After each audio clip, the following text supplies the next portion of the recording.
Good morning, students. Today I will start your 12th chapter of physical education. The chapter name is Training in Sports.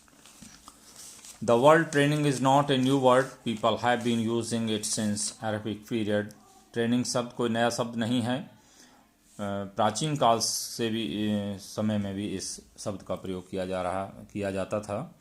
Training means the process of preparation for some task. But here our main task is fitness and conditioning our body for the sports and the games. Training means किसी कार्य की preparation और procedure से है.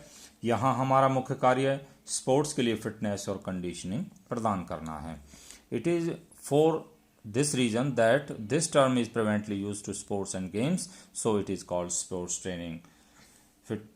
यहाँ हमारा मुख्य कार्य स्पोर्ट्स के लिए फिटनेस और कंडीशनिंग प्रदान करना है. इसी कारण स्पोर्ट्स के क्षेत्र में इस वर्ड का अधिक प्रयोग होता है, इसलिए इसको स्पोर्ट्स ट्रेनिंग कहा जाता है. तो first topic in this chapter, strength. What is strength? Strength is the ability of muscles to overcome the resistance. Resistance का सामना करने की एबिलिटी को ही स्ट्रेंथ कहा जाता है. Types of strength. Different types of sports require different type of strength. विभिन्न प्रकार के जो स्पोर्ट्स हैं आपके डिफरेंट टाइप्स के, उसके लिए डिफरेंट टाइप की स्ट्रेंथ की ज़रूरत होती है. There are two types of strength, dynamic strength and second is the static strength. First is dynamic strength. Dynamic strength can be called isotonic strength because it is related to the movements. Dynamic strength को isotonic strength भी कहा जाता है क्योंकि ये movement से related होती है. In pullups and pushups we require dynamic strength. Pullups और पुशअप्स के अंदर हमको डायनेमिक स्ट्रेंथ की रिक्वायर होती है. Dynamic strength divided into 3 parts. इनको 3 पार्ट्स में डायनेमिक स्ट्रेंथ को डिवाइड किया गया है. The first is maximum strength, second explosive strength and third is the strength endurance. First is maximum strength. It is the ability to work against maximum resistance. यह जो strength है maximum resistance के प्रति क्रिया करने की एबिलिटी है. This type of strength is use to in weight lifting, wrestling, jumping and throwing events. इस प्रकार की जो स्ट्रेंथ है उनका वेट लिफ्टिंग के अंदर, रेसलिंग के अंदर, जंपिंग और थ्रोइंग इवेंट्स जितने भी हैं, आपके जंपिंग के भी और थ्रोइंग इवेंट्स हैं, उन सभी के अंदर इस स्ट्रेंथ का प्रयोग किया जाता है. It is require a very short period like in gymnastic while performing Roman ring starting. बहुत थोड़े समय के लिए जिम्नास्टिक के अंदर भी परफॉर्म करने के लिए, जब आप परफॉर्म कर रहे हैं जिम्नास्टिक के लिए रोमन रिंग्स के अंदर, उसकी स्टार्टिंग में इसका जो है यूज़ किया जाता है. एक्सेलरेशन रन्स के अंदर जो त्वरण दौड़ें होती हैं जिनको कहा जाता है, लॉन्ग जंप के अंदर, हाई जंप, ट्रिपल जंप और पोल वॉल्ट में टेक ऑफ के समय यानी कि उछाल के समय जो है मैक्सिमम स्ट्रेंथ का यूज़ किया जाता है. Second is the explosive strength. Explosive strength, it is the ability to overcome resistance with high speed. अचानक कार्य में लगी जो मसल्स की स्ट्रेंथ को ही हम एक्सप्लोसिव स्ट्रेंथ कहते हैं. But it is the combination of strength and speed abilities. ये जो है स्ट्रेंथ और स्पीड एबिलिटीज़ का कॉम्बिनेशन है. It is used in take off jumping events like long jump, high jump and triple jump. Take off के समय कोई जितने भी जंपिंग इवेंट्स हैं आपके, उनके अंदर जैसे लॉन्ग जंप है, हाई जंप है और ट्रिपल जंप है. स्प्रिंट स्टार्ट्स हैं आपके, जितनी तेज़ दौड़ें होती हैं स्प्रिंट स्टार्ट्स वाली, उनके अंदर. और weight lifting, shot put, hammer throw, discus और पोल वॉल्ट. और वॉलीबॉल में जब आप स्मैश कर रहे हैं बॉल को जंपिंग करके, उस समय जो है एक्सप्लोसिव स्ट्रेंथ का इस्तेमाल होता है. The third is the strength endurance. It is the ability to overcome resistance under the condition of fatigue. Under the condition of fatigue. It is a combination of endurance and strength abilities. ये जो है आपकी combination है, इसका जो endurance और strength abilities का combination है. Strength endurance used in sports. Sports के अंदर स्ट्रेंथ एंडोरेंस का किस किस स्पोर्ट्स में यूज़ किया जाता है? स्विमिंग के अंदर, लॉन्ग डिस्टेंस रेसेस के अंदर और साइकिलिंग के अंदर. स्ट्रेंथ एंडोरेंस का यूज़ होता है। मेथड, इसके बाद दूसरी प्रकार की जो स्ट्रेंथ है वो है आपकी static strength. Second strength is the static strength. Static strength is also called isometric strength. Static strength को क्या कहा जाता है? आइसोमेट्रिक स्ट्रेंथ भी कहा जाता है। It is the ability of muscle to act against resistance.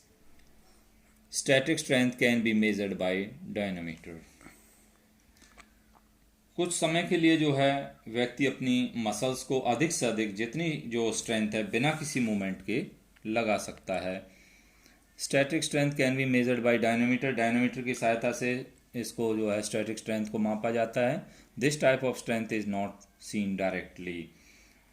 तो इस प्रकार की जब व्यक्ति स्ट्रेंथ लगाता है तो वो प्रत्यक्ष रूप से दिखाई नहीं पड़ती है। Static strength is not usually applied in sports but in weightlifting it is used in phases। Static strength का स्पोर्ट्स के अंदर कोई अप्लाई नहीं होती है, लेकिन फिर भी वेट लिफ्टिंग के अंदर इसका थोड़े समय के लिए प्रयोग किया जाता है। अब इसके बाद हैं आपके इसके methods to improving strength.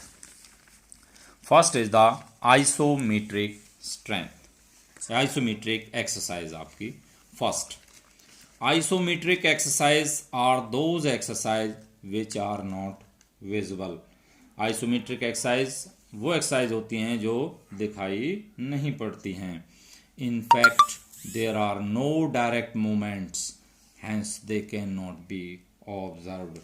Exercise में direct कोई movement नहीं होती और इसी कारण जो है in these exercise work is performed but it is not seen directly।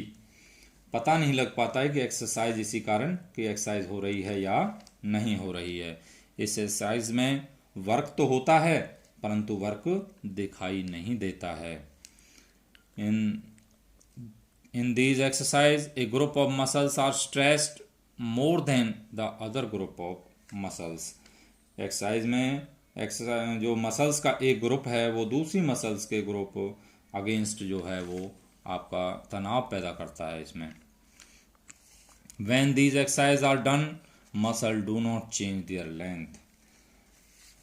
जब ये एक्सरसाइज की जाती हैं तो मसल्स की लेंथ के अंदर कोई चेंज नहीं किया जा सकता। For example, when we push a wall, we cannot move it from its place।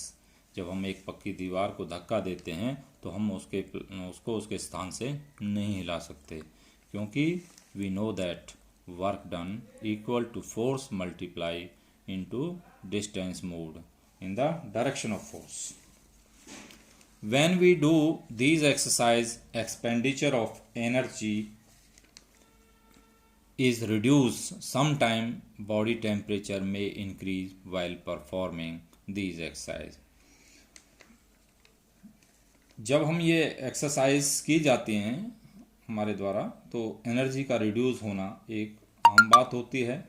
Body का जो टेम्परेचर है वो भी बढ़ जाता है। When we perform regularly exercise, muscle will be changed in the relation to the size and shape। जब हम रेगुलरली इन एक्सरसाइज को करते हैं तो हमारी मसल्स के अंदर साइज और शेप में भी जो है चेंज होता है। These exercise need less time and can be performed anywhere.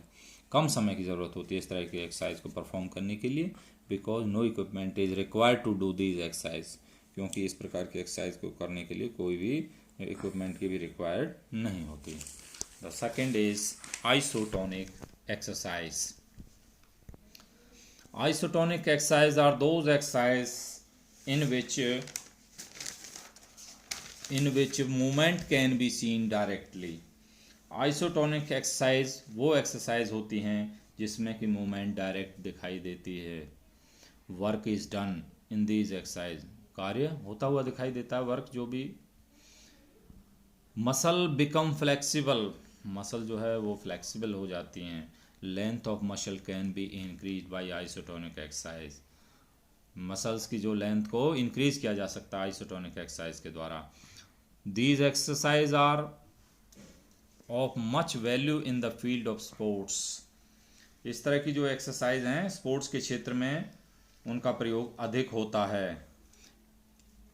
There are the best for strength development. ये जो इस तरह की एक्सरसाइज हैं स्ट्रेंथ के लिए बेस्ट होती हैं, डेवलपमेंट के लिए।